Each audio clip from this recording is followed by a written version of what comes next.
So with my apologies for those who were here with us earlier this morning, I'm going to sort of begin again with the formal welcome. My name is Dan Cederbaum, and I have the pleasure and honor of being the executive director of the Mordechai M. Kaplan Center for Jewish Peoplehood. A number of folks, not surprisingly, have asked me, what is this Kaplan Center? For now, all I'm going to say is there's some things in the front of the program you may want to look at, and www.kaplancenter.org, O-R-G. In particular, although there's much more important stuff on our front page, notably my colleague Mel Scult and Eric Kaplan's first commentaries on a central text from Kaplan, there is also an essay from me of a sort called Why a Kaplan Center, and that'll answer some of the questions I know people are already asking. So again, www.kaplancenter.org. We're doing, I don't know if this is a made-up term, what I call a soft launch of the website, meaning we think it's good enough for folks to look at. We welcome your comments. A number of the links are not yet fully functional. I must note that the Support Us link is fully functional. So just a little hint if you enjoy what is to come today, because people keep saying, how can you not charge for this? And it's a good question. The end of commercial. So it is, again, our pleasure from the Kaplan Center point of view to be engaged in a wonderful partnership with the Program for Jewish Civilization here at Georgetown University and with the Department of Jewish Studies at McGill University, and bringing to you the conference on the life, work, and legacy of Rabbi Mordechai M. Kaplan, as the title architect of the Jewish future suggests, although we're, of course, very interested in the past and in the present.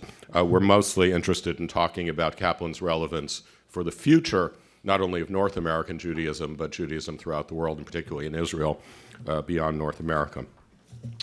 Some important quick words of thanks, again, to my partners, Dr. Scult, Dr. Kaplan. Special word of thanks to our other board member, Jack Wolofsky, who's here.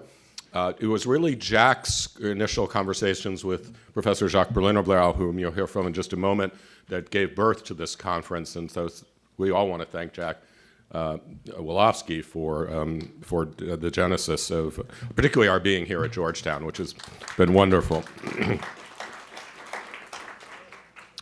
We are dedicating this conference to the memories of two great Reconstructionist thinkers and two of my most important teachers, Rabbi Jack Cohen and Rabbi Ludwig Nadelman, Zichronam Livracha. Their memories will indeed always be for a blessing, and I'm thrilled that Daniel Nadelman, one of Rabbi Nadelman's sons, has joined us from New York.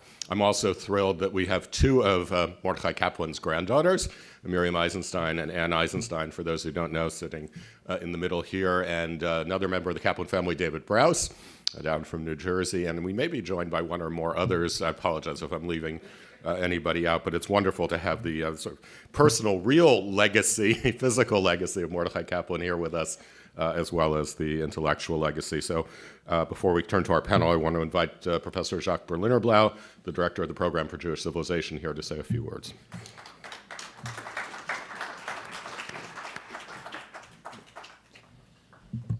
Thank you all very much. I'm so happy you've all come out to the Hilltop today.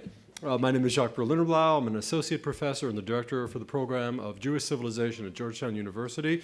There's so many people to thank. Excuse me 1 second. And I'm back. There's so many people to thank. I want to start by thanking our partners at the Mordechai Kaplan Center. I want to thank my dear colleague, Dr. Eric Kaplan, who gave a stem winder of a talk on Mordechai Kaplan on January 27th, kind of an amuse-gueule, as they'd say in French, an appetizer for what we're doing today. The Program for Jewish Civilization was established in 2003 and 2004, and it is the brainchild of the person you heard this morning, and I think he does deserve a hefty round of applause. That is Rabbi Harold White.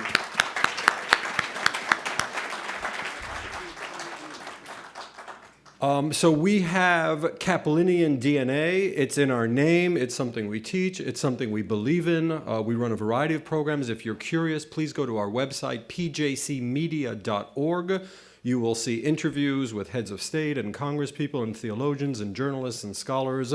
You'll see a lot of our students at work. Very, very briefly, we are the only unit of its kind that is located in the School of Foreign Service. So some of our intellectual interests include American Middle Eastern foreign policy, Holocaust and genocide studies.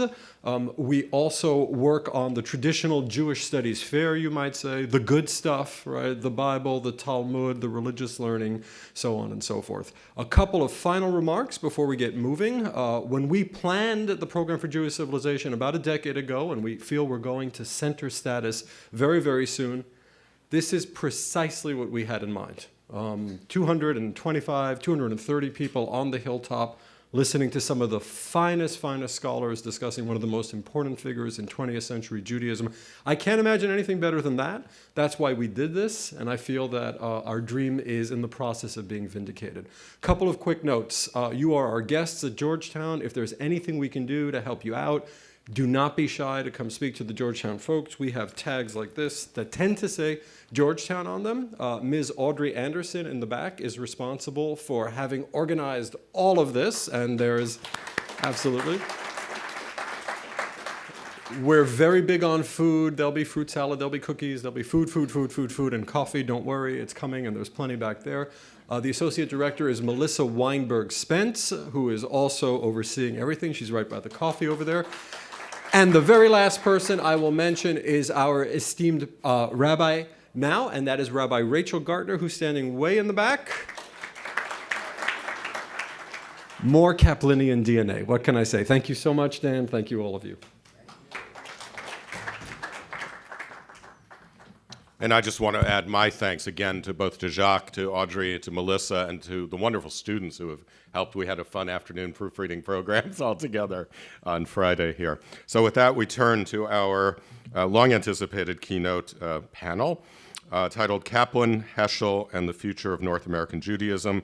With apologies to these amazingly distinguished scholars, as I said this morning, we're not reading bios at all in the interest of time. They're in the program, but it's truly my delight to introduce Dr. Mel Scult, Dr. Susannah Heschel, and Mel will speak first. Buber famously stated that all real living was meeting or encounter. So I want to begin with an encounter between Heschel and Kaplan at the seminary in 1952. It was just about the time that I was entering Heschel's class in philosophy. And Kaplan writes in his diary, both of us wanted to discuss matters pertaining to the disparities in our philosophies of life and Judaism. The upshot of our differences is this. He seems to accept the conclusions of historical research and is on the whole no more and no less mystically than I am. Whereas I believe in stressing freedom and release from whatever is archaic and outworn, as well as affirming what is true and acceptable, he contends that we should confine ourselves to the affirmations. He maintains that my disciples flaunt my negatives. I think that's true, and I have been guilty, and I am going to try today not to flaunt Kaplan's negatives, but to concentrate on the affirmations. So let me go back to the seminary, to my own encounter with Heschel, which was not an I-thou, because I was a student in Heschel's class. I studied philosophy with Heschel for 3 years. I never studied with Kaplan. But the point is that we didn't study Jewish philosophy. We did not study the Rambam. We did not study Yehuda Halevi. We studied Heschel.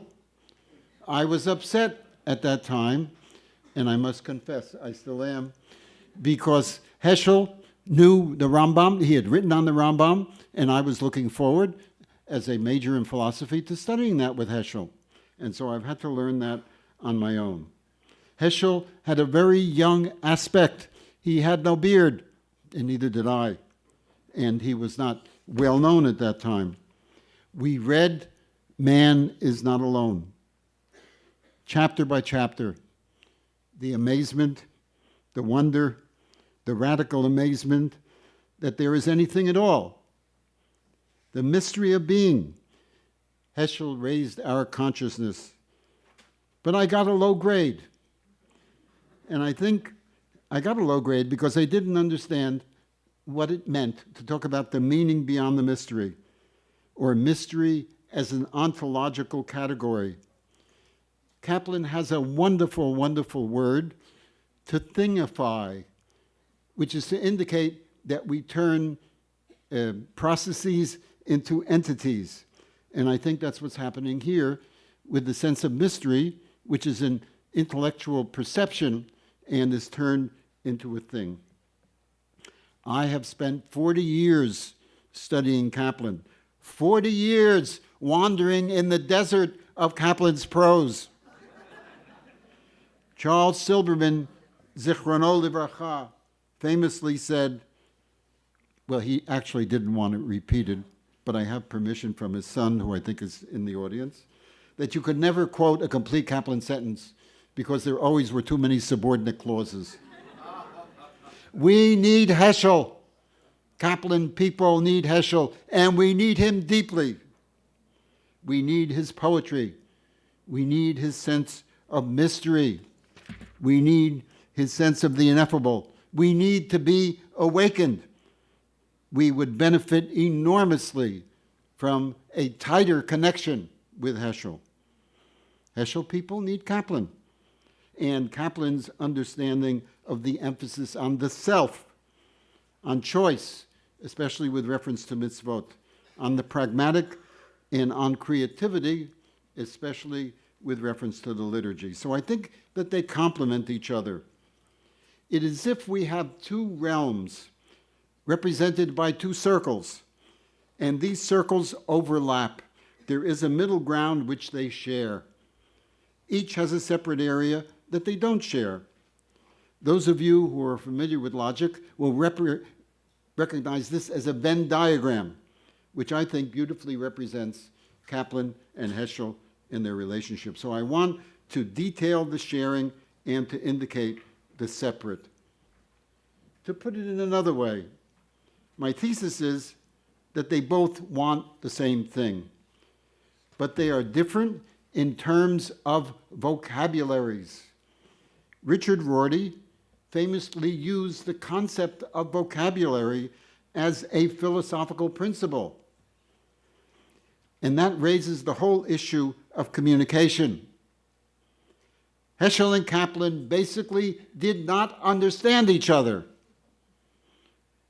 There is much misunderstanding between them, and the reason is, it's my very strong conviction, I don't know how Susannah feels, that they didn't read each other. They didn't study each other. We studied them, but they didn't study each other. They heard about each other, and they grasped each other by hearsay.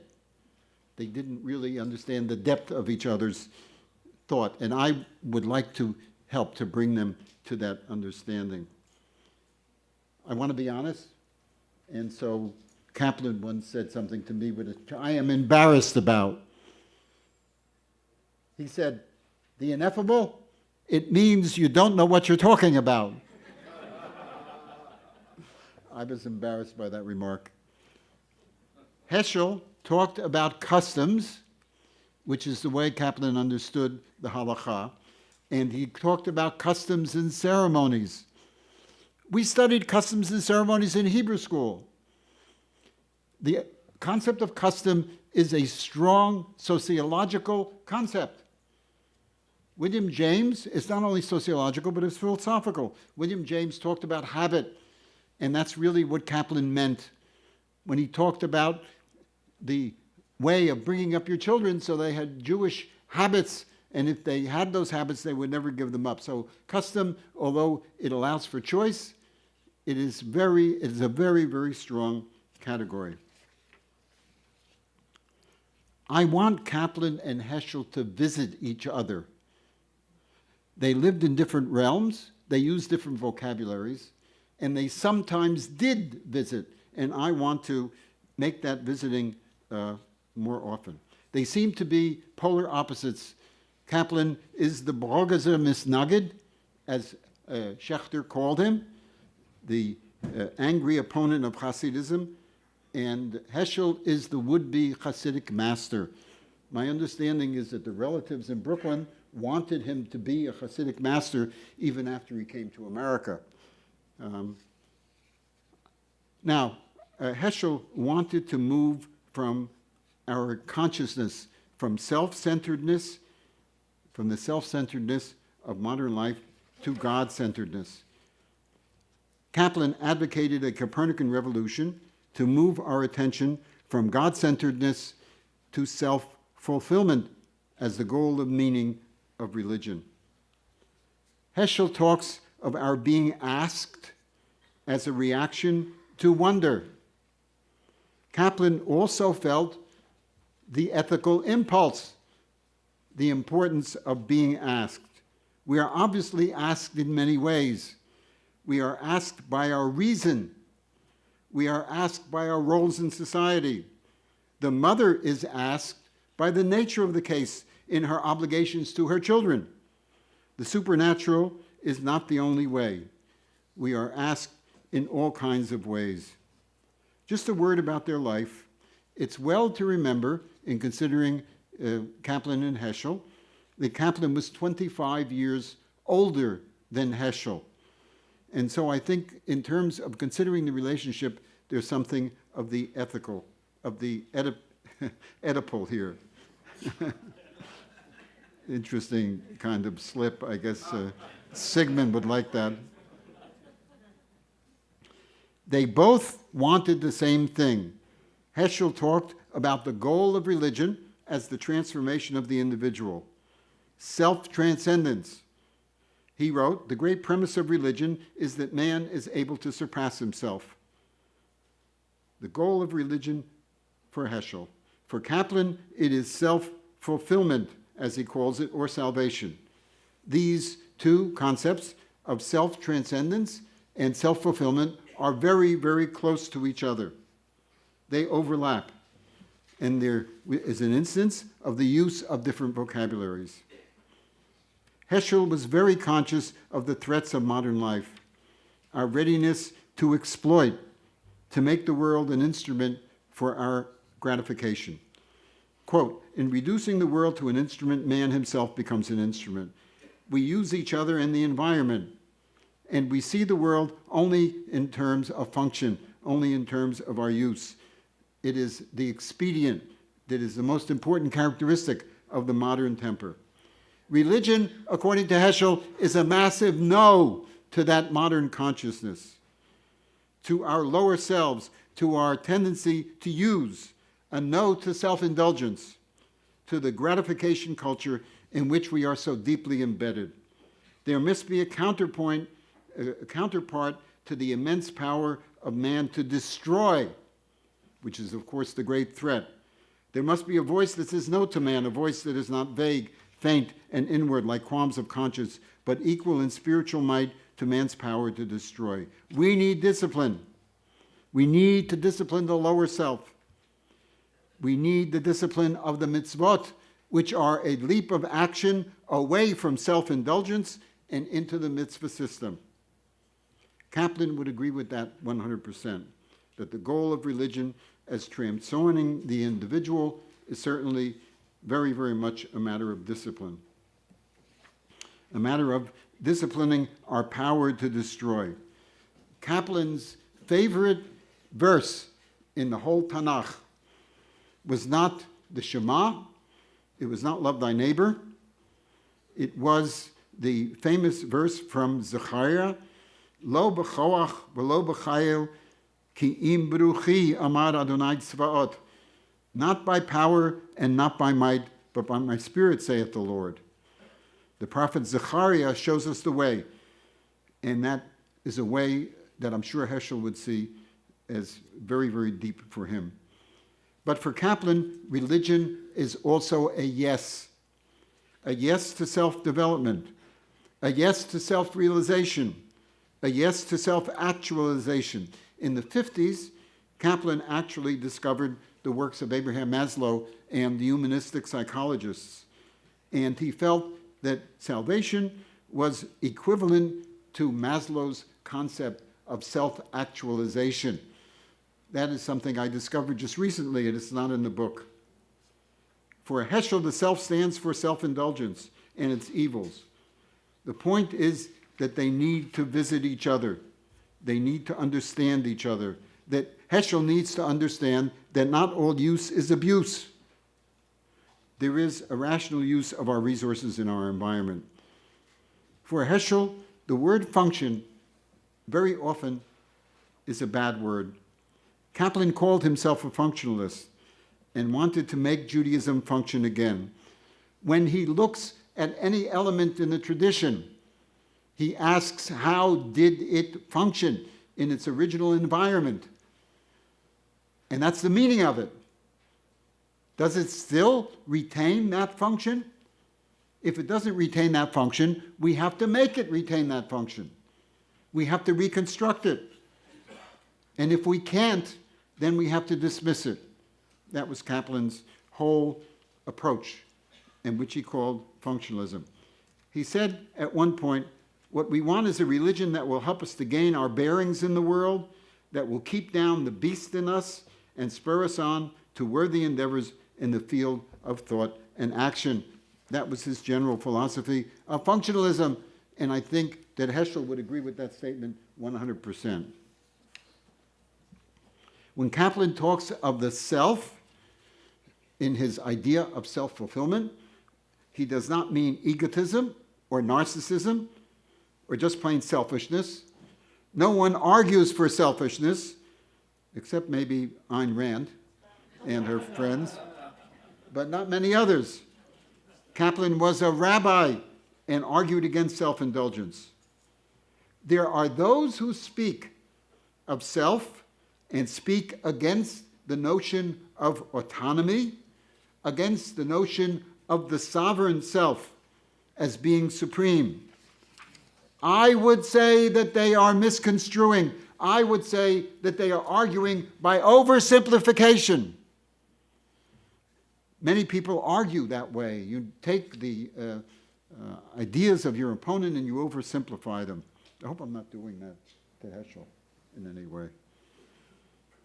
The self in Kaplan is the full development of the self, the development of all our potential, of all our abilities, our development morally and intellectually. That's what he means by self-development. You have to think of Kohlberg's ethical scale and how you go from a low point of thinking that ethics is about obedience to a high point where you realize it's about general philosophical principles. This idea of Kaplan's has a great philosophical lineage.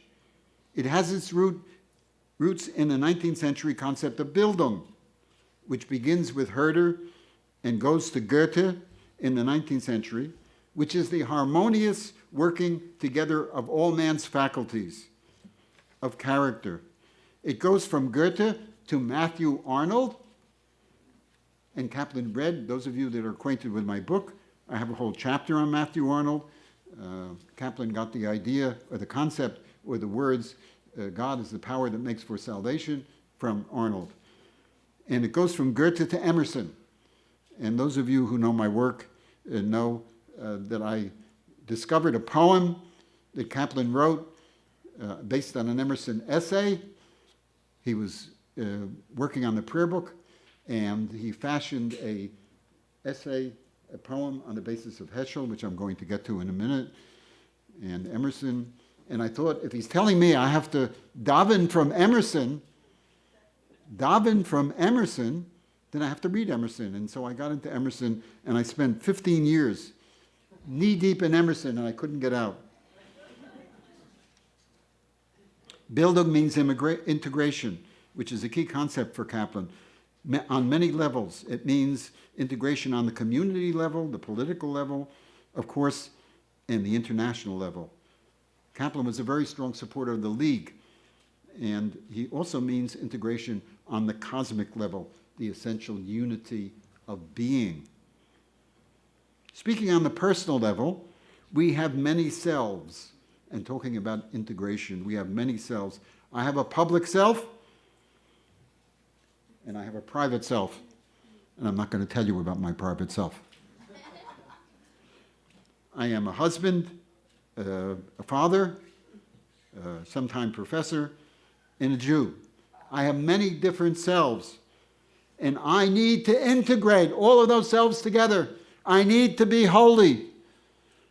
As the t-shirt says, I need my selves to talk to each other. It's the wholeness. Arnie Eisen was speaking about wholeness. I mean, it's a great philosophical concept. Kaplan, talking about wholeness, referred to the Shema. Well, that will come later. Self-fulfillment also means creativity for Kaplan. On Shabbat, we celebrate creation, the essence of all life, and for Kaplan, that means creativity. Predicate, he is a predicate thinker, and so he very often thought in terms of qualities rather than objects or persons. Not the creator, but creativity, the unique expression of ourselves. When I met him in 1972, Kaplan had the formulation for religion, which was the following: there is enough in the world to meet our needs, but not our greeds for power and pleasure. Needs, but not greeds. Kaplan embraces a religious humanism, which for Heschel might have been an oxymoron. Humanism, of course, means the ideals of compassion, of justice, and of equality, reflecting our higher selves. We must move beyond selfish egotism. Kaplan related his philosophy of needs and greeds to the Shema. Lo taturu acharei levavchem v'acharei einechem. Don't be seduced by your heart, which is power, or by your eyes, which is pleasure. This is the essence of what Kaplan was saying. The divine, for Kaplan, was a way of talking about God, and we must say a word about God. And the relationship between self and God for Kaplan, without a long, involved explanation. Kaplan used the expression, the idea of God, very often, which I think drove Heschel up the wall. God was not an idea, but that is the same for Kaplan. Kaplan used the expression, the idea of God, or the God idea, but it's perfectly evident in all of Kaplan's writings that there is a reality behind that word. Not a personal reality, but a reality. The reality of the unity of all being. The reality of the organicity. He loved that word. The whole universe is like one giant organ with every part related to every other part. And that is what he referred to as the divinity. Kaplan said very clearly that he did not want to reduce the idea of God to ethics. He said that over and over again, and it was very important to him. Kaplan talked frequently of the divine in man, the evidences of God that come from within. Kaplan, in our highest yearnings for truth and beauty and justice, we experience something supranatural. I know there are some people, particularly William Kaufman, who likes the word and concentrates on the word, and Kaplan liked the transnatural. I would like to advocate that because the word transnatural is not very widely used, that we use the word supranatural. Man is not alone, Kaplan says in this quotation, which is written long before Heschel. Man is not alone in his highest strivings, but the universe enables him to reach a truly transcendent realm, though of course not a supernatural realm. This is quintessential Kaplan. The divine is embedded within man. 1940, if we can discern in man evidences of a higher order of being, despite their being overlaid with corruption and cruelty, and of course in 1940 one understands that very well, then we can believe in God. The faith in oneself is not merely the faith in one's ability to do things. In other words, we are not talking about mental health, we are talking about what Kaplan called spiritual health. How am I doing? Okay. I'm dancing as fast as we can. Susanna and I were concerned about time. Okay. One of the things that keeps me going, I get up every day and I read the diary. And two things keep me going. First of all, I come across books that Kaplan was reading in 1935, 1940, so on and so forth.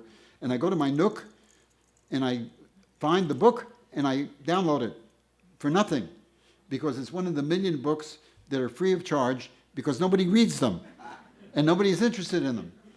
But Kaplan read them, and I download them, and that's a great pleasure to me. So what I am really doing is I'm really following the unfolding of Kaplan's mind, which is, of course, always surprising to me.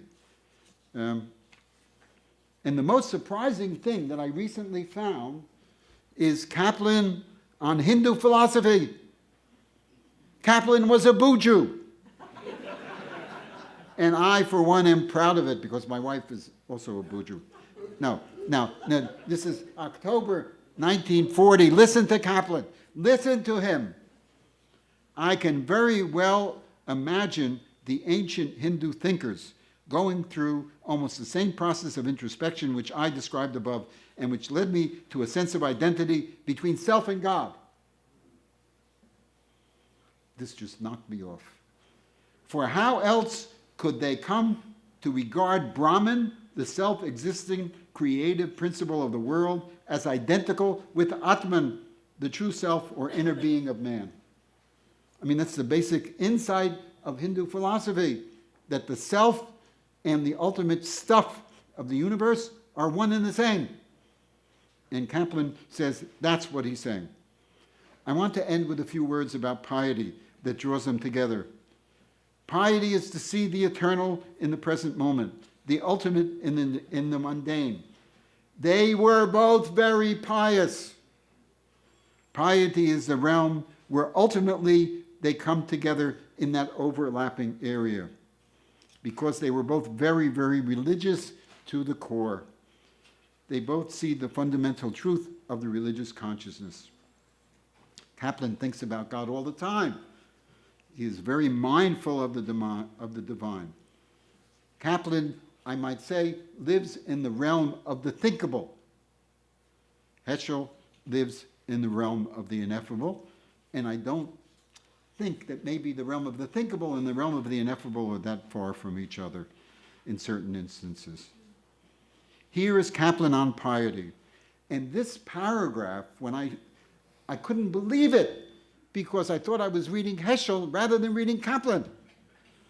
I have a whole file which is called Kaplan as Heschel. And this is one of my prime instances. That's why my chapter on Heschel and Kaplan is called Muttel, which is what his mother called him, Muttel the Pious. Listen to Kaplan. Religion is a matter of belonging. Piety is a matter of believing. Religion is prose. Piety is poetry. Religion in God, religion is what the flower is to the botanist. God in piety is what the flower is to the poet. God in religion is the power that makes for salvation. God in piety is any being, from the God of Abraham, Isaac, and Jacob, to any being whose presence was or is experienced with what Otto calls the overwhelming sense of the numinous. I disagree with Bill Kaufman about Otto. Kaplan felt that Otto was very important, and in The Future of the American Jew, on page 190, he brings Durkheim and Otto together. Kaplan valued that concept of the numinous and felt that Otto was very, very important. Now, when Heschel first arrived in this country, 1942, he published an essay on piety. Kaplan felt that in order to create new liturgy, you have to take an essay and turn it into a poem, so you can pray from it. He did that with Emerson, and he did that with Heschel. That's the way we create new liturgy, and I recommend, we have a lot of very smart people in the audience, and a lot of religious, spiritual people, a lot of rabbis. I recommend you try to take your favorite work and turn it into a poem. It's very, very, very difficult. Kaplan wants us to daven from Heschel. Kaplan wants us to daven from Heschel. We need to do that. We need to do that. He put his prayer, that he made from the essay in his 1945 prayer book. Heschel is in the prayer book. Heschel is in the prayer book. Everybody that was associated with that prayer book was excommunicated. Everybody, which means that Heschel was excommunicated along with Kaplan. Heschel was one with Kaplan. Kaplan, the essay, the poem is called What is Piety? What is Piety? And it's in the back of the 1945 prayer book. And if you go to the end, he lists the author of this poem, not as Mordecai Kaplan, but as Heschel. Just absolute bowls me over. The pious man. What is piety? Now, the point is that the language is Heschel and the poem is Kaplan. What is piety? Is it the abandonment of the world? Is it scrupulous performance of rites or fanatic zeal? Let us observe the pious man and probe into his soul. We shall discover in it that which transcends man, that which surmounts the visible and the available, steadily preventing him from immersing himself in sensation or ambition, from yielding to passion or slaving for a career. For him, life takes place among the span beyond the years. He senses the significance in small things. He is alive to the sublime in common acts and in simple thoughts. And Kaplan took that essay, which contains this language, and gave it to his rabbinical students at the seminary, and he said, this is the way to reconstruct Judaism, traditional Judaism. So one might say that Heschel, he wanted Heschel to be part of his program of reconstruction. Kaplan is not merely the naturalist, which is what I'm saying. He goes beyond that. He goes beyond to supranaturalism. He feels the pull of the powers in the universe and the way they help our minds and our hearts towards self-fulfillment. He is religious to the core. He wants to relate. He wants to be thankful and to help others to be thankful. It is almost as if he wants the relationship to God, but without the supernaturalism. It is not naturalism.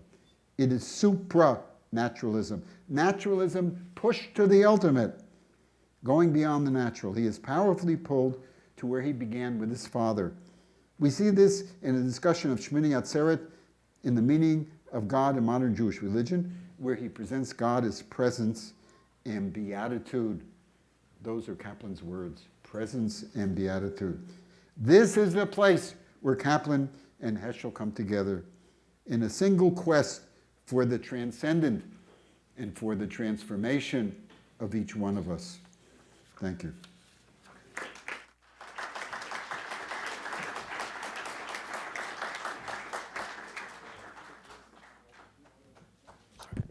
Thank you, Mel. I've just received an interesting email from a prominent Orthodox rabbi in Chicago who's watching us on the web, and so I'm challenging him for the web. If he wants to put it in the form of a question, I'll be delighted to relay it. That's my way of saying it, just a reminder that please do send in questions. Email dan@kaplancenter.org, Twitter, hashtag Kaplan Conference, all one word. Again, my cell phone number, particularly for those who have it already in their directories, is 847-404-3122 for text messaging. And it's it's working so far. And, of course, the old-fashioned way, note cards, which we'll pass around again.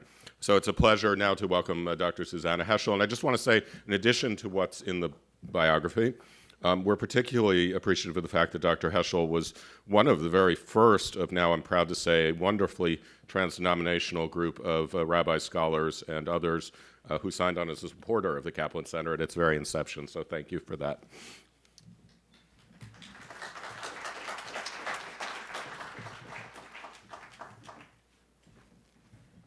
Thank you, Dan Cederbaum, for all that you do, and especially for this conference and for inviting me to take part. And I thank also Professor Jacques Berliner-Blau, and most of all, Mel Scult. Mel is fantastic. That was a great talk, and it's always wonderful to hear you and to be with you, and I am so grateful to you for having asked me to join you in this. Thank you. I want to mention a few things. There's so many things, aspects that Mel raised and that there are to be said about my father and Dr. Kaplan, as he always referred to him, Dr. Kaplan. They had a personal relationship, a friendship. They socialized as couples.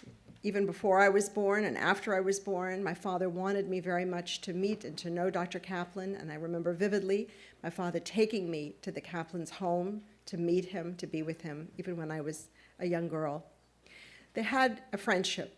They had also a loyalty to one another, despite differences that they also had. And I think that loyalty, the respect that they showed to each other, is a model of behavior that we should take seriously. Kaplan, Dr. Kaplan, as Mel said already, is one of the first who read my father's work at the seminary, the essay on piety, and who worked also to help bring my father to join the faculty of the Jewish Theological Seminary, and that's important. There was much that they had in common and really a true friendship. Now, I want to also say the important role that Dr. Kaplan played in our family life. That is, I was born somehow, I don't know how it happened, but I was born a feminist. I was fortunate that my parents accepted my feminism and agreed with me and supported me all the time, so that when I was 11 or 12 and I said, I want a bat mitzvah, and I want it on a Shabbat morning in the synagogue, my parents said, fine. Now, the synagogue we went to was the Jewish Theological Seminary, where men and women sat separately. My father invited the chancellor, Dr. Louis Finkelstein, to our home for tea one Shabbat afternoon, and I liked Dr. Finkelstein very much. And my parents let me do the talking. So Dr. Finkelstein sat down, and I said to him, what do you think of the civil rights movement?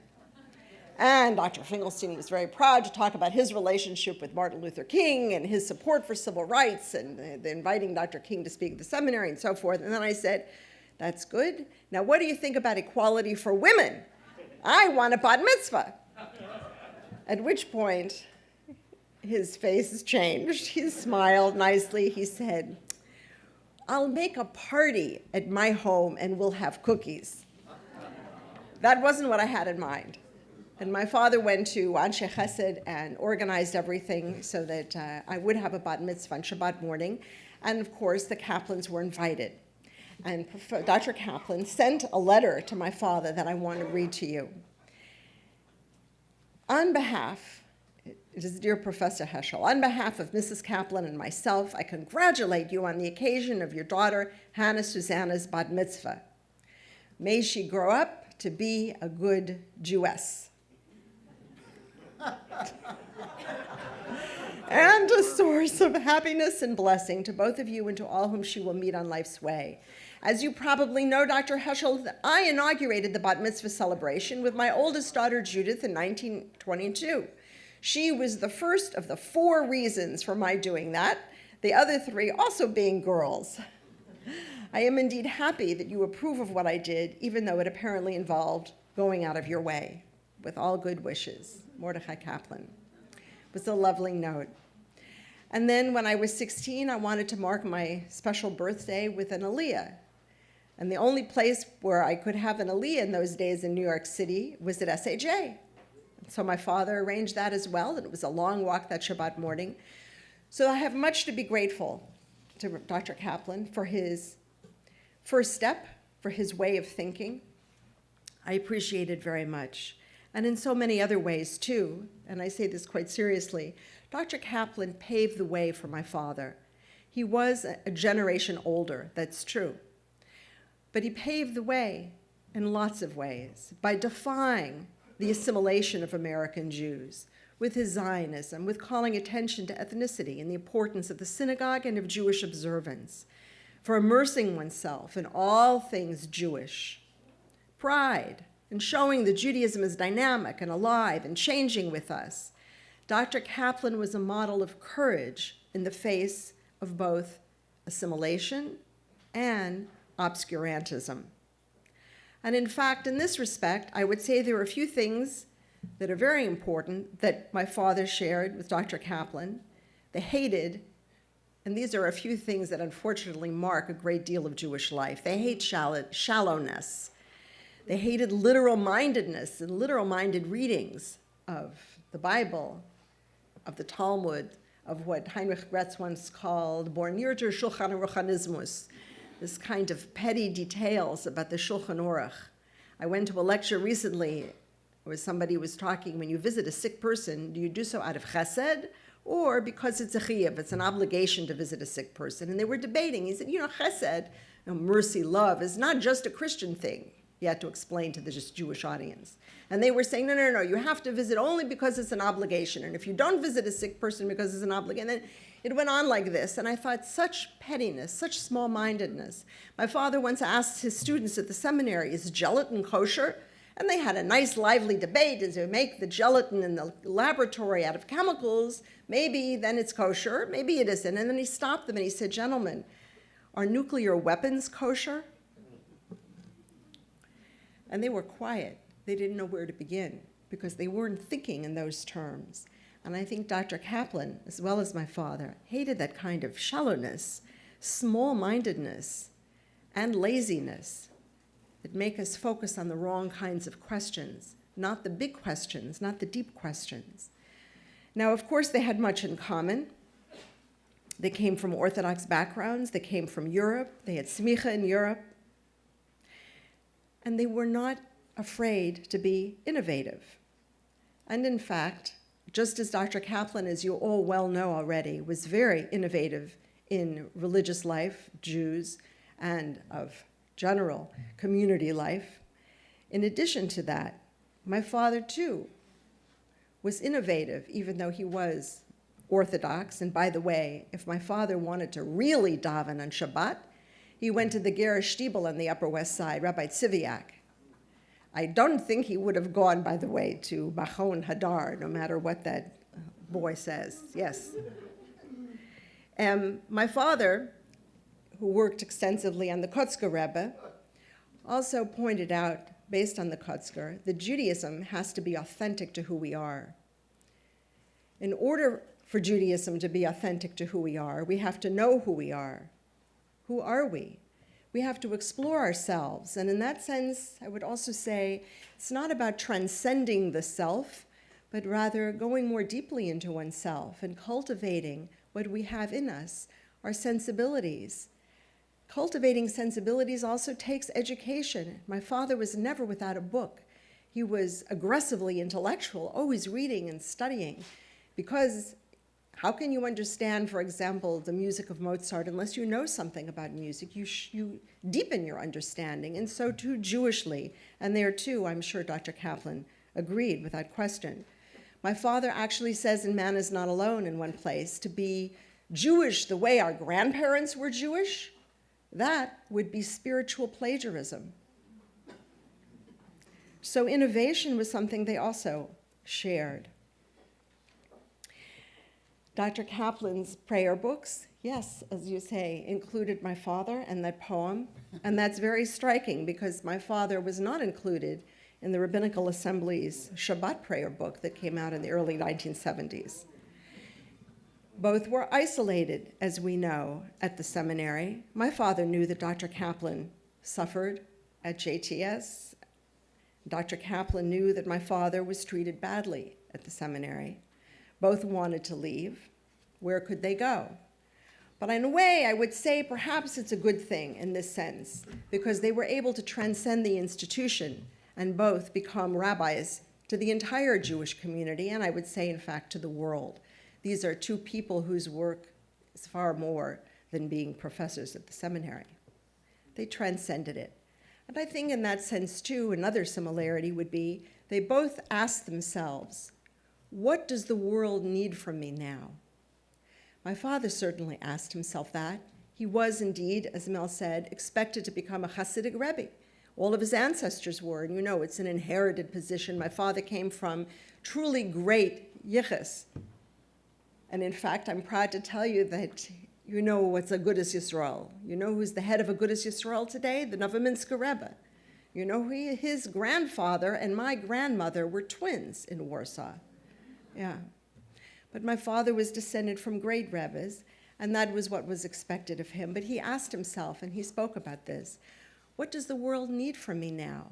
And he felt he needed to explain something to the world about what it is to be a Jew. That's what he wanted. And Rabbi Belkin once said to him, "You're rabbi to the world." Now, I would say for points of difference, Dr. Kaplan was very much in step with his era, and as Mel said, it's a generation earlier than my father. He was in step. He understood so well what American Jews needed, intellectually, organizationally. He was able to translate his ideas into institutions, and that was very important, and in a long-lasting way. Not that many thinkers are still read 100 years later. That's great. My father, by contrast, was out of step. I'm not sure if he really knew so much about American Jews. I think my mother helped him understand America. I grew up, I can tell you, always feeling like a tourist in America. We lived in a kind of enclave. My parents' friends were European Jewish refugee scholars, and we talked about Europe at the table. I knew the names of all the German philosophers when I was a little girl, and the great literature and poetry and Jewish thinkers. The name of Abraham Geiger was known to me as a little girl, and I wrote about him for my first book. My father was in many ways out of step. He was criticized, misunderstood, even reviled. And keep in mind that in those days, here were two great thinkers writing Jewish theology at a time when people said, there is no such thing as Jewish theology, which is, of course, utter nonsense. My father never said he was a conservative Jew. He never identified with a particular movement. He was beyond those movements. And I think in many ways, too, that although Mordechai Kaplan is represented by the Reconstructionist movement, he's someone with something to say to all Jews in all circumstances. Whether they know it or not, they should be reading him. My father respected and appreciated Dr. Kaplan. He felt he kept Jews Jewish. He appreciated his Zionism. And he realized that with Dr. Kaplan, that both of them wanted a revival of Jewish spirit and Jewish commitment. For instance, and here's something that I think Dr. Kaplan would have agreed with wholeheartedly, in 1958, my father wrote that being in Galut, in exile, means not only being outside the land of Israel, it's also a spiritual condition. And he said, some bar mitzvah affairs are Galut. Don't we know it? And my daughter's 13 and she's going every week to her classmates, and I know what's going on. Our timidity and hesitance to take a stance on behalf of the Negroes are Galut. It is not only that we are in Galut, Galut is in us. Wouldn't Dr. Kaplan agree with that? But now let's talk about some other things. Dr. Kaplan spoke about Jewish civilization. My father, toward the end of his book, God in Search of Man, also speaks about civilization, but he speaks about transcending civilization. He says in this section, the art of surpassing civilization, section is called, and I'll just read you a couple of sentences. To be a Jew is to affirm the world without being enslaved to it, to be a part of civilization and to go beyond it, to conquer space and to sanctify time. Judaism is the art of surpassing civilization, sanctifying time, sanctifying history. Civilization is on trial. Some have taken this as a critique of Dr. Kaplan. I would say it's a play on Dr. Kaplan, perhaps. And of course, it was written after World War II in a different era. And I also would wonder if Dr. Kaplan wouldn't have agreed with a statement like that. I would say that Dr. Kaplan begins to take us to a certain point, and my father picks up in the next generation and takes us to the next step. And had Dr. Kaplan been of the same generation, my father might have lost that preparedness, that way that Dr. Kaplan prepared for us. On the other hand, Dr. Kaplan might have been a comrade with my father in speaking in similar terms. My father understood God very differently, I think. I don't think he would have taken the kind of approach that Dr. Kaplan took even a generation earlier.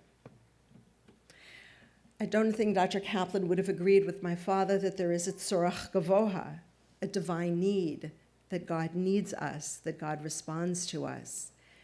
There are very personal ways that my father speaks of God, anthropomorphic ways, one might say. And at the same time, I'll just tell you, there was a wonderful little teaching from one of my father's ancestors, the Opterav, that I think puts it very well. The Opterav, also known as the Ohev Yisrael, Abraham Joshua Heschel of Opt, who died in 1825, the Opterav says, we human beings speak of God in human terms. We speak of the arm of God, the finger of God. We anthropomorphize. And then he says, but how does it look from the other side? How does God see us? In other words, are we imaged by God in divine terms? You know, we can't even begin to spell that out because immediately we would begin to anthropomorphize if we try to do that. But there is a decentering that my father has that reminds us always, we may speak of God, but remember, God also has to have faith in us and think of us and respond to us. And we should keep in mind at least the difficulty that we have even in beginning to think of what it means from God's point of view to think about human beings.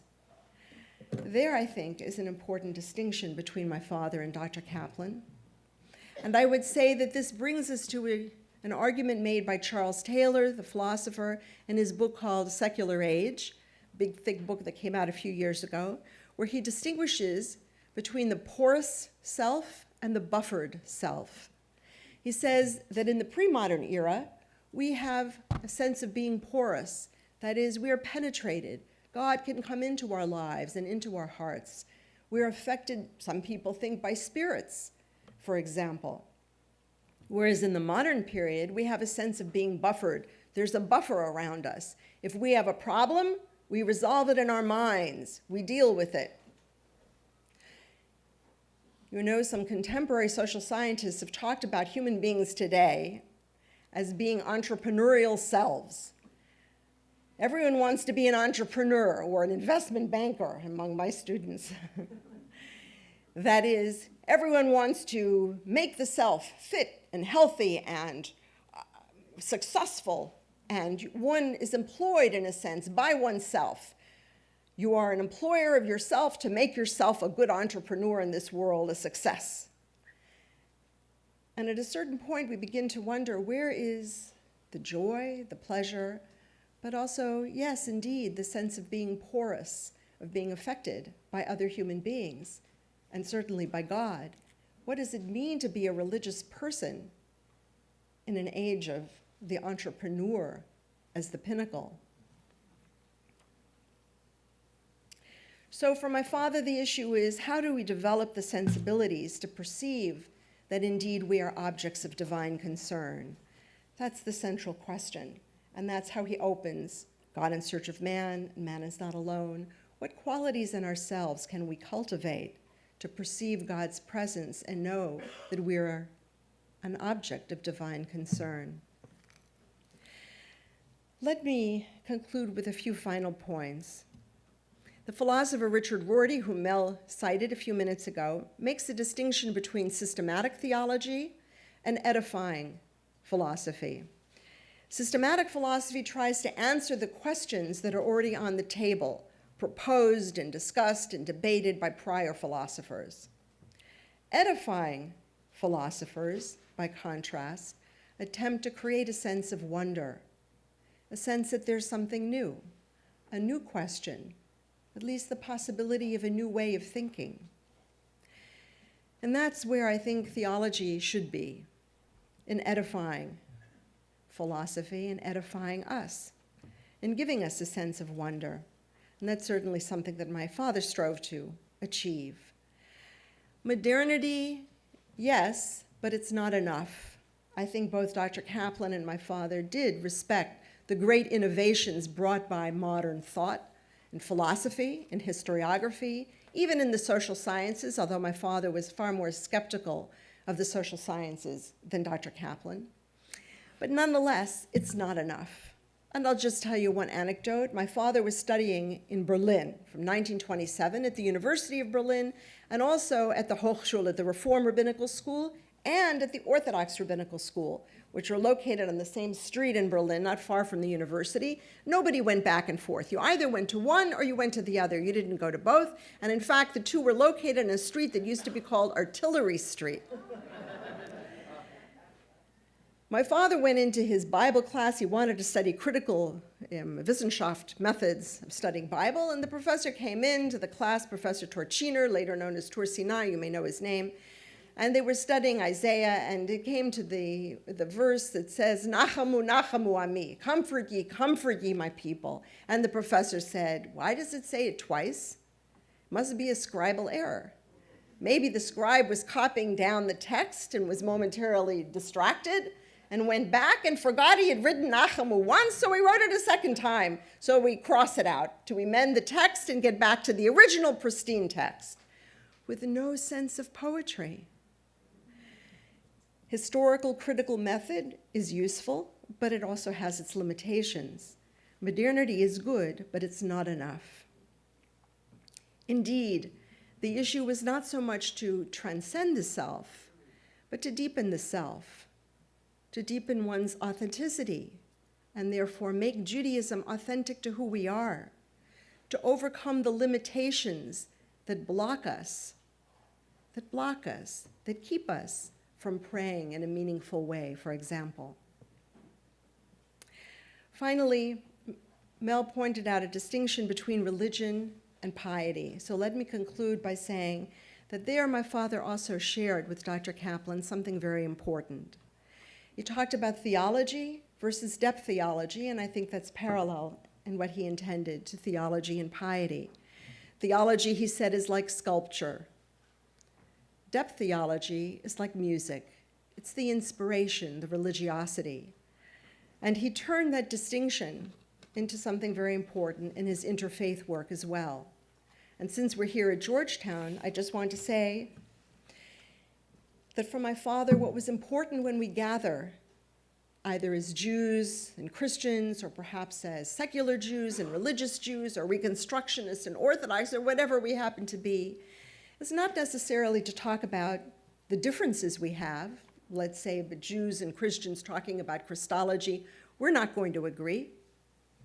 But let's talk instead about what brings us together, what binds us, and also what we can do together jointly, and how we can help one another. For Jews and Christians, the issue may be, how do we support one another in moments of despair? How do we help each other if we have difficulty praying? How do we deal with theological dilemmas that arise for both of us?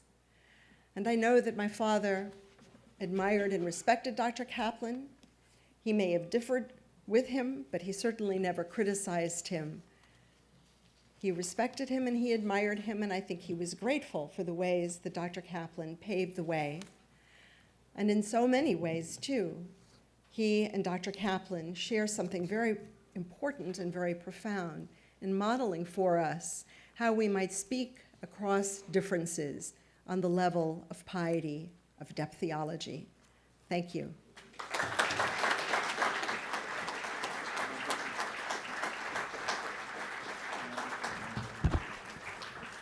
Thank you for the wonderful presentations. Questions? They're coming up.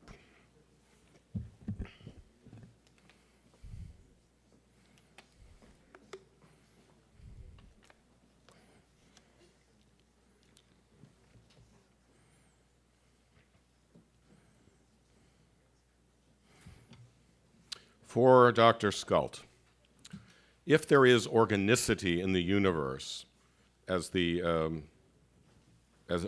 principle, why is there so much chaos?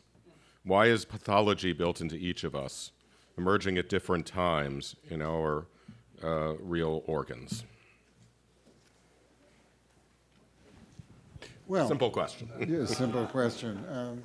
I can't explain the universe. I just want to say that Kaplan was very conscious of the chaos, and he talked about God as the forces in the universe that bring order out of chaos. He said that many, many times. So we become victims of the chaos. And Kaplan believed that we are capable. He was a pragmatist, and he believed he did not have a problem of theodicy because God is not a self, because God is a process, and we are sometimes victim of that process. We do not have to ask about will. We do not have to ask why God does this to us. What we need to do is we need to cope. So what we need to do when we are victims of the forces of the universe, and it is very often accidental, we are victims of this snowstorm. Not yet. But, not yet. But the point is that the snowstorm is not necessarily chaos. And so what we have to do is we have to have an early warning system, and we have to have a way to clean up the streets, and we have to put up, he said, a lightning rod when there is lightning, and push back the forces that assault us. And that was his pragmatic attitude towards chaos when we are afflicted. One more for Dr. Scult. Apropos of your opening remarks, might Kaplan's not-so-random thoughts have been a late career attempt to find pithier prose in emulation of Dr. Heschel? Well, I don't know if you know what this person is referring to. There is a book called Not So Random Thoughts, which has pithy individual sayings by Kaplan, which are wonderful. I would say some of them are Herschelian and some of them are not, but they are wonderful. The expression, tradition has a vote but not a veto, is from that collection.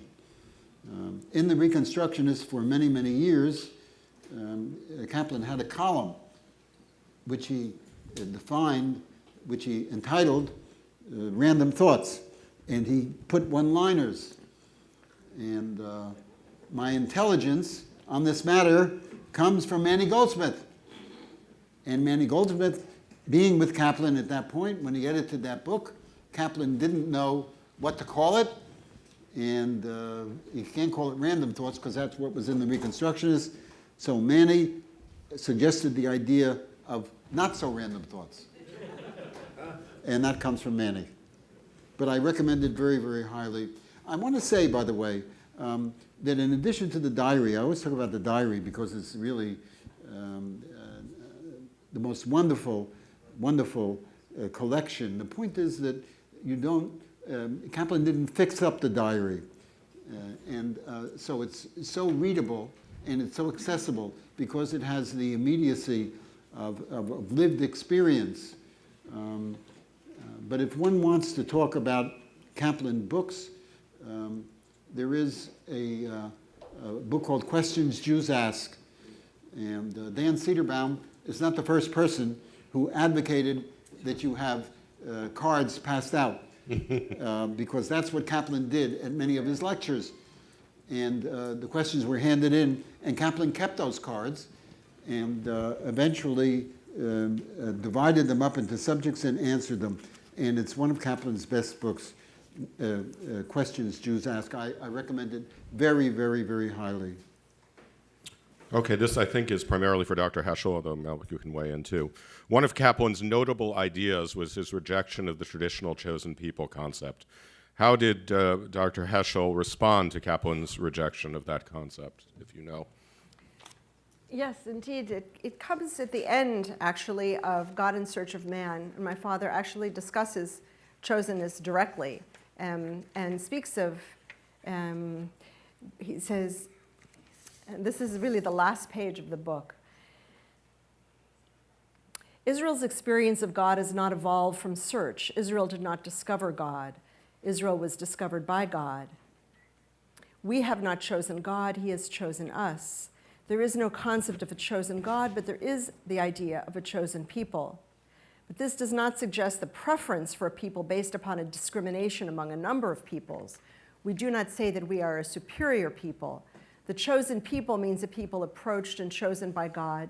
The significance of this term is genuine in relation to God rather than in relation to other peoples. It signifies not a quality inherent in the people, but a relationship between the people and God. Did you want to comment, Mel? Yeah. I mean, let's call a spade a spade. There's no doubt that Kaplan felt the Jewish people were special.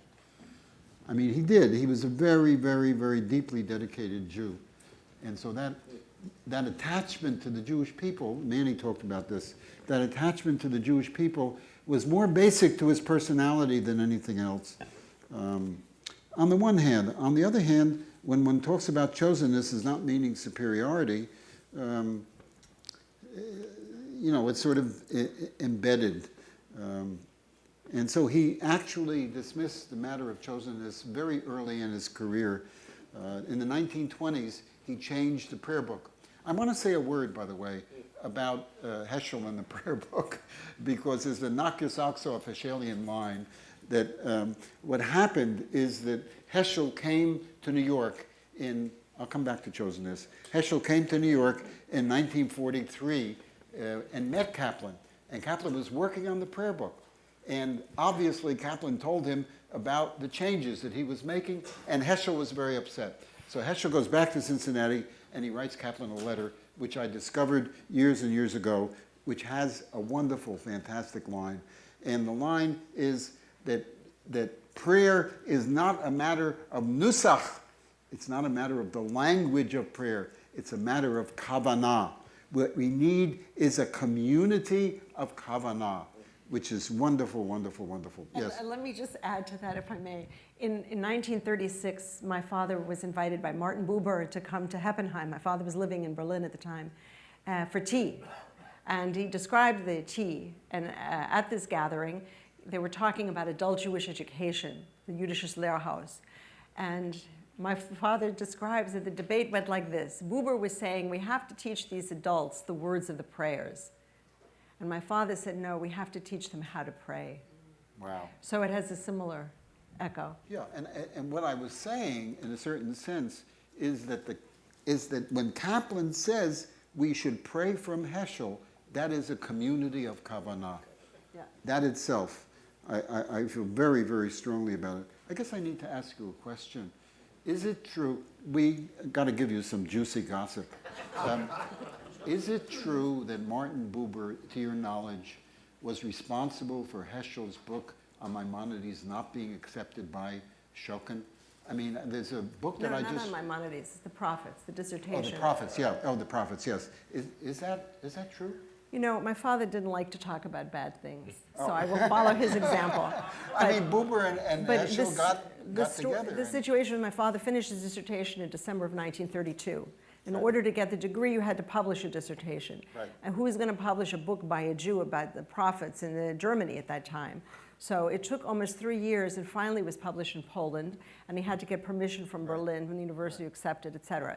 Maimonides' book was something else. It was Eric Rice offered him a contract to write a book, which he wrote in 3 weeks on Maimonides. Yeah. But this was the prophets. Oh, Yeah. okay.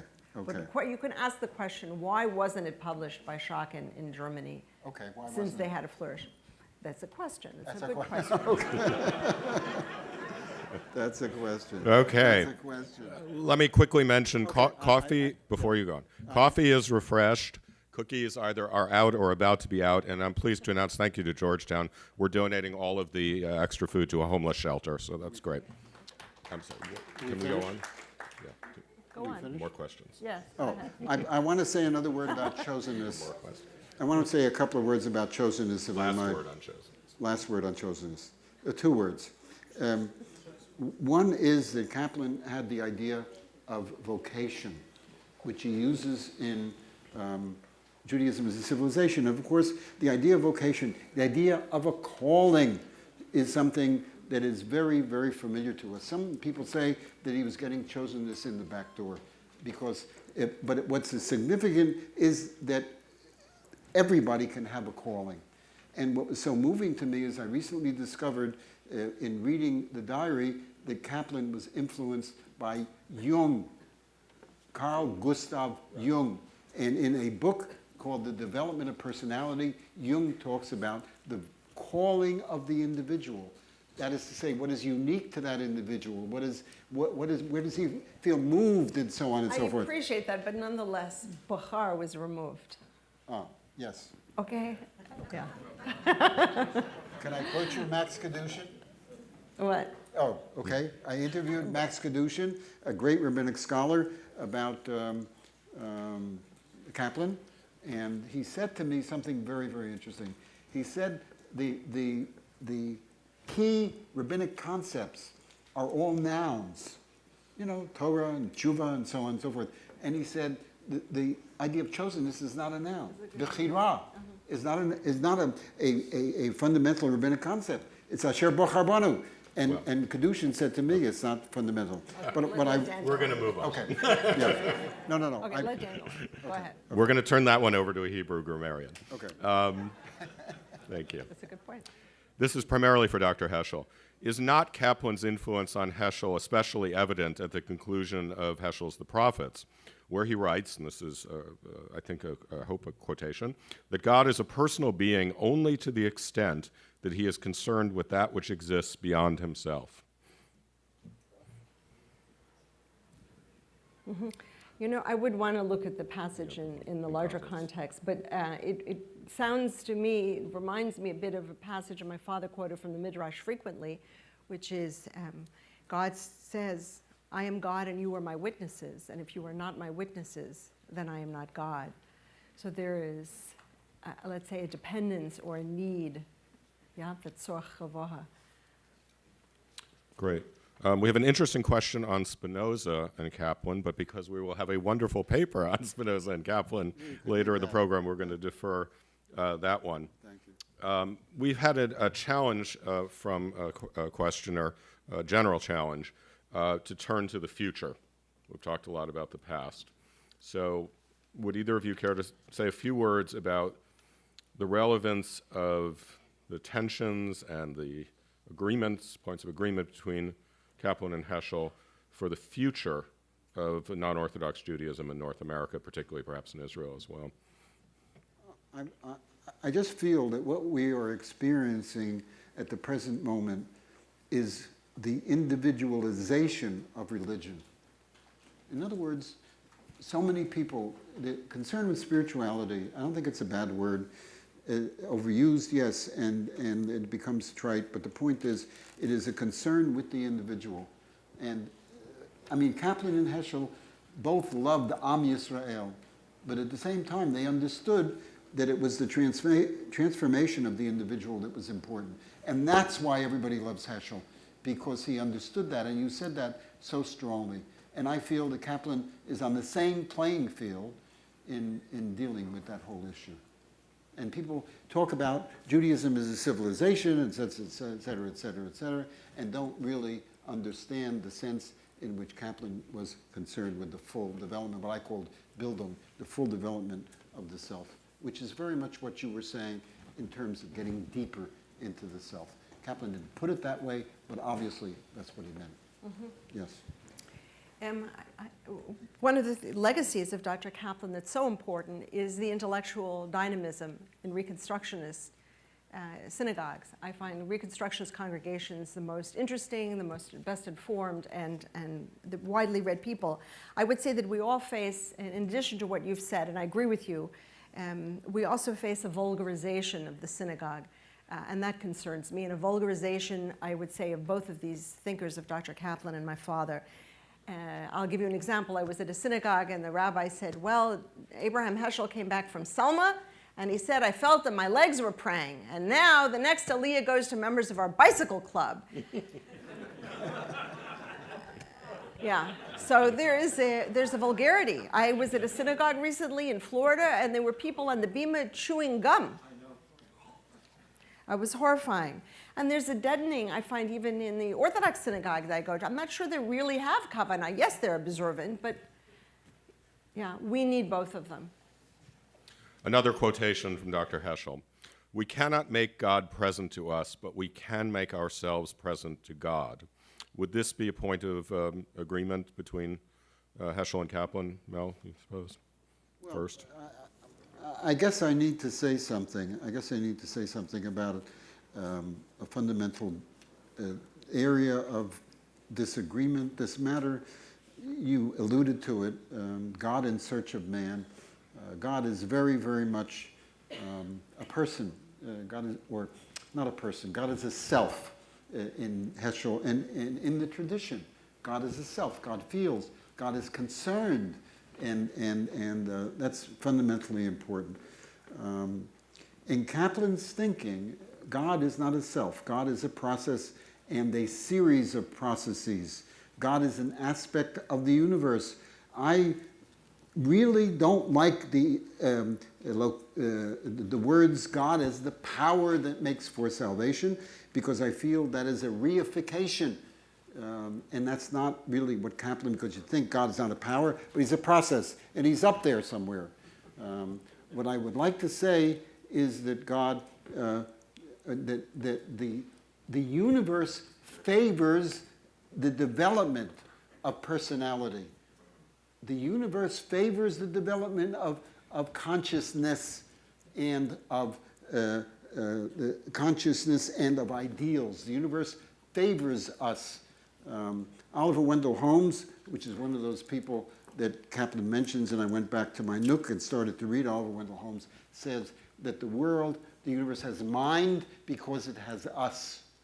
Okay, so what I'd like to say is that in a naturalistic way, Kaplan has the sense of the divinity of personality. In other words, God is not a person, but the personality itself is a divine aspect. And I just happen to have here a quotation from Kaplan which illustrates this point that I've been trying to make. He says, in man and woman, okay, thank you. In man, selfhood, soul, or personality are the terms by which we designate the principle of integration. Integration. And that is the manifestation of the divine in man. His salvation thus consists in his maximum possible integration. So the concept of integration, which I was talking about before, which exists on so many different levels, is an aspect of self, but it is also an aspect of the universe. And so that's where, he comes down. For Dr. Scult, do you know if Kaplan had much to say about Islam or had much contact with Muslims, leaders, or others? Not that I have found, no. He was very together. I mean, one talks about Heschel and his ecumenicity, and I think that's something that Heschel and Kaplan share. With Kaplan, it was a matter of Christian leaders. John Haynes Holmes, there are other people that he was very, very close to. The other thing that I want to say, which I've discovered in the last kind of year and a half,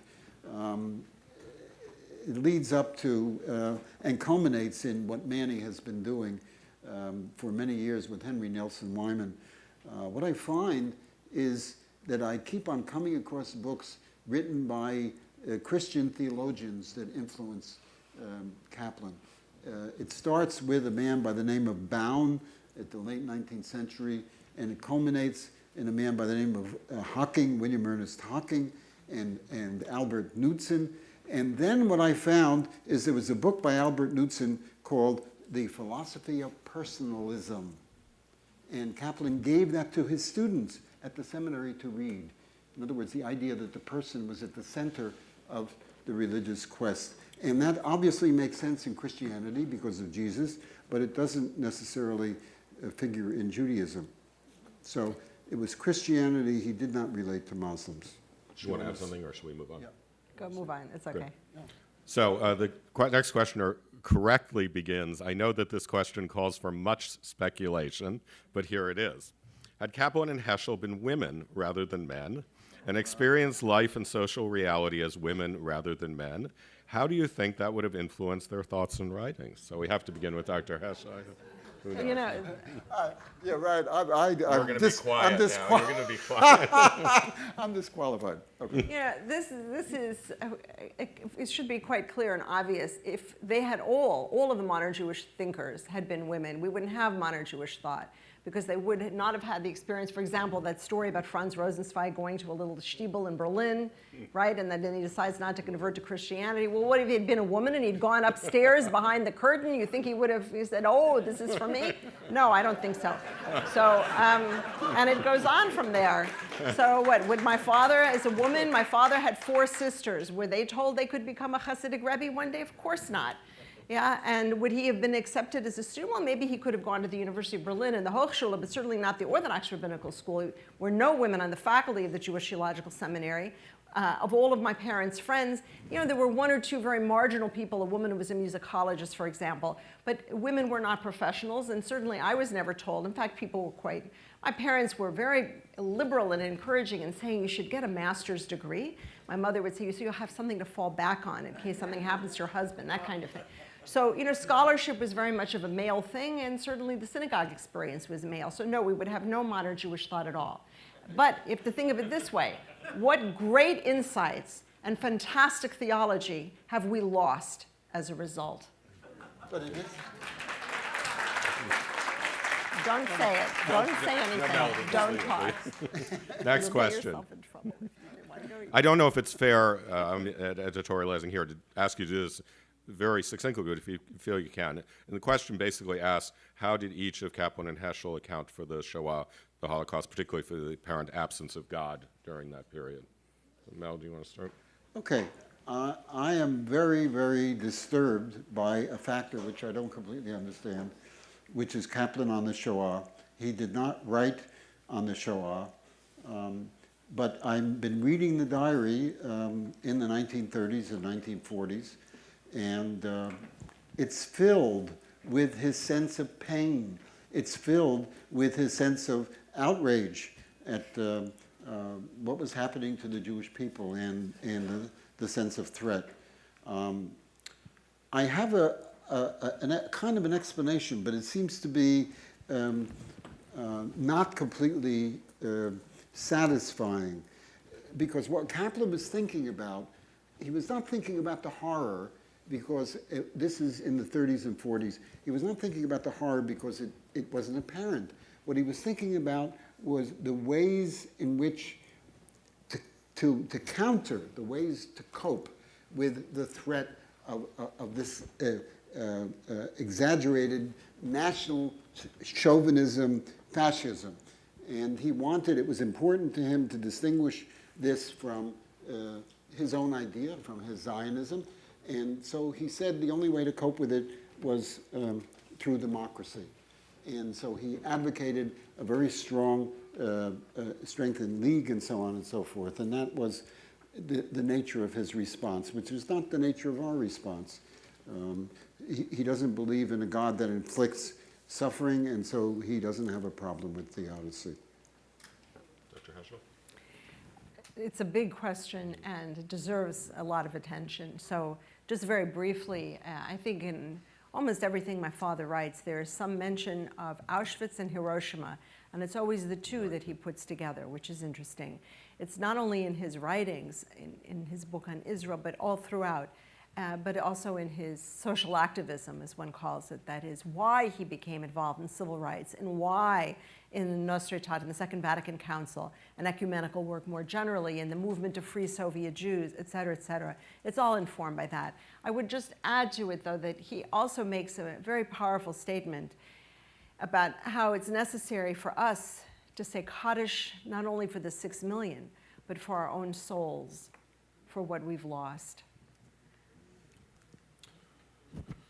Next questioner writes, having the spirit of Heschel so powerfully in the room and knowing Kaplan felt strongly about the important place of social justice in Judaism, I'm compelled to ask, did Kaplan write directly about civil rights issues, particularly those that Heschel famously championed?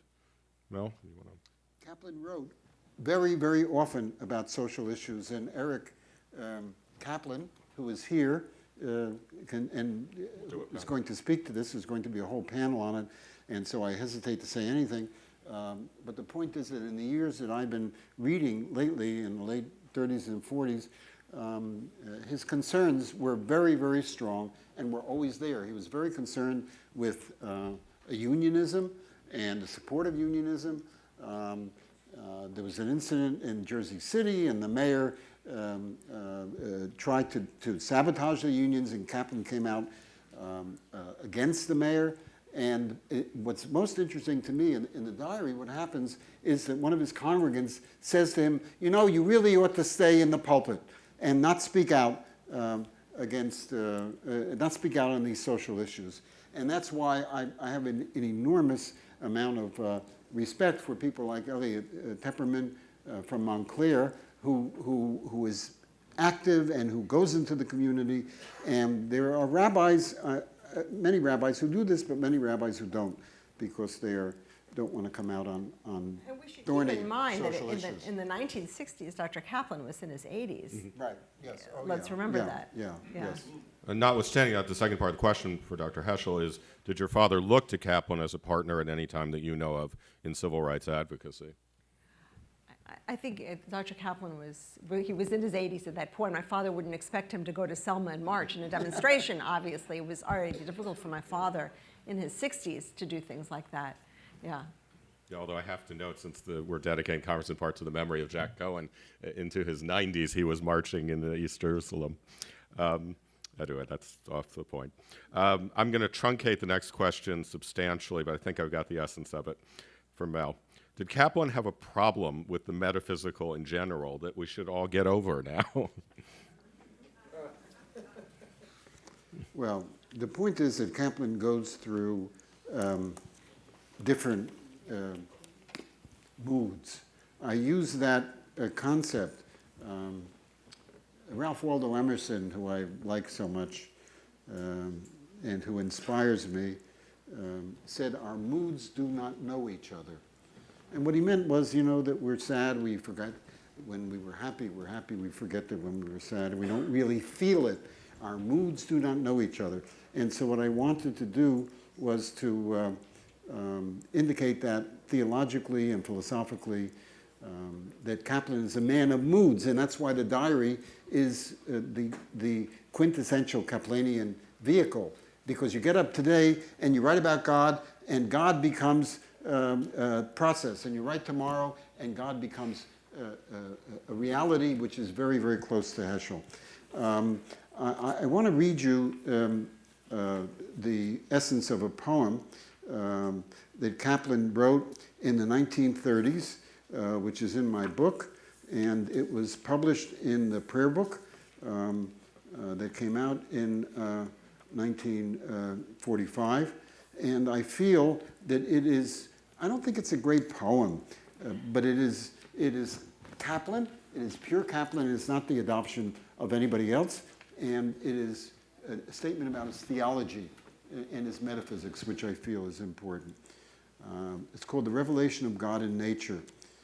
God is the oneness that spans the fathomless depths of space and the measureless eons of time, binding them together in act as we do in thought. He is in the sameness in the elemental substance of stars and planets, of this our earthly abode and all it holds. He is in the unity. God is in the mystery of life. The mystery of life. I'm skipping here. God is in the faith by which we overcome the fear of loneliness and helplessness, of failure and of death. God is in the hope which, like a shaft of light, cleaves the dark abysms of sin. God is in the love which creates, protects, and forgives. He is in the spirit which broods upon the chaos men have wrought. And then he ends it with in a pure Heschelian mode. He says, "Thou art my portion, O Eternal. Thou art my share. Thou wilt show me the path of life. Fullness of joy is in thy presence. Everlasting happiness dost thou provide." So that's Kaplan's metaphysics and his We're religiosity. I want to conclude because we do really want to keep our emphasis on the future. So I have a perfect question, broad for for both of you, to say a few words about, which is in light of all that you've said today and also your personal views. What does each of you think about specifically the question of the United States as a future home for non-Orthodox Judaism? You've talked a little bit about your concerns about vulgarization, but beyond that. Well, we certainly don't seem to have too much going on right now in Europe for liberal Jews. I find it appalling that Judaism is being preserved like a museum in synagogues that insist upon an Orthodox service with men and women separated and so forth, even though nobody is Orthodox in the congregation all over Europe. It's just an occasional so-called liberal synagogue, and I think that's terrible. I just yesterday at my synagogue heard a talk about conversion in Israel and the outrageous corruption that goes on. Someone who converted 28 years ago all of a sudden loses the conversion because an angry husband wanting a divorce goes to the rabbin and says, oh, she's not really religious, and remove her certification as a Jew, and then of course that means her children aren't Jewish, etc. I don't think Israel at the moment is a place to be a liberal Jew either, and I don't know when that's going to change. So America is the place, and yes, I think we do have a problem with the vulgarization and the lack of intellectual vitality and problems with Kavanah and so on, and that's why I'm glad that people are still reading Dr. Kaplan and my father, and perhaps also taking from them another piece of advice. These were two very sensitive human beings. They both had very rich inner lives. They both responded with great sensitivity to the circumstances they were in. They both were frequently very upset by their colleagues at the seminary, by their students, by the state of American Jewish life. And yet, they never despaired. Despair is a sin, my father used to say over and over. And they always were optimistic. And they always maintained their faith, their convictions, and they kept on always struggling for their goals. And that's something we need to keep in mind. I suppose there is something very American about that, this kind of optimism as hope. But I am glad for that legacy that they leave us. Thank you. I think we'll stop there.